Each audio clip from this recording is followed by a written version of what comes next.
All right, before the series, you're probably going to hear the kids playing. They're playing video games. You know how that gets. It's like a WWE fighting wrestling match. Everything's unfair. Everything isn't right. The other one's not playing right. So you'll hear them arguing in the background. Okay, so today's going to be simple wraps for larger stones. I would not recommend on my other video the way that I did this one here that has the 4 on this side, only due to the fact that sometimes your palm stones, your other stones are going to be thicker, and you're going to want to make sure it's secure. Like this one's really secure, but if you have a thicker stone, you're going to need more on the side. You might even want to ravel the side here and this side here and have like how this bottom is. You might even want to ravel them here and do a little raveling over there and then put out your front and their back.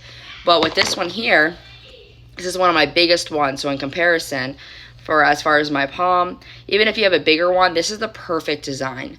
So on the side, it's going to be cusp around it, if you want to call it a basket weave, however you want to do it. It goes around the whole piece. So I'm going to show you an example on how that, I think on my other video I did a similar wrap to that. I mean, there's several different ways you can do something like that.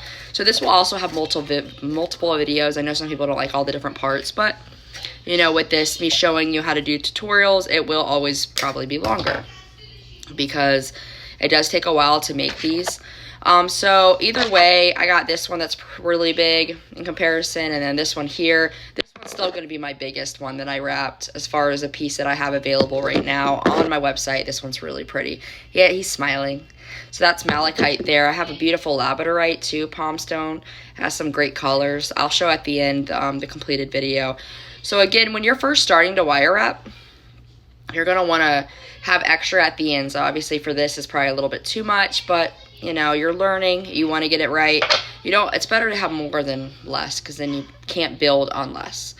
So I'm using 20 gauge square wire. This is again my favorite wire to use from Rio Grande. I know Copper Wire USA has round wire. I'm not sure if they ended up getting square wire or not, but that's round wire. Square wire and 26 gauge round wire. These are going to be dead soft. I know I said something else in my other video, but it's dead soft raw copper wire. You don't want, sometimes they seal them. If you go to the jewelry stores, they're going to seal them with something and you can't get it off. And the sealer, then it keeps it that same color. If you want a nice shiny raw color, over time these will antique themselves in the air. So if you want to get some type of sealer after you're all complete, you can. But I feel like for me, I want a stone to touch me. And if it has sealer on it, you're not going to get that full-on energy from the stone if you're about that. If you're not and you like it because it's beautiful, then sealing may be the way for you. You know, maybe seal it just on the wire tips if you can. If you do the stone itself, it might have that sealer look to it. Sometimes it has like that clear film. You'll see it.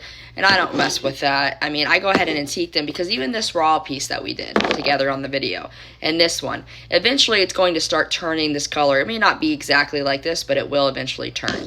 So we're going to need, for the thicker piece, we're going to need probably, sometimes I use 5.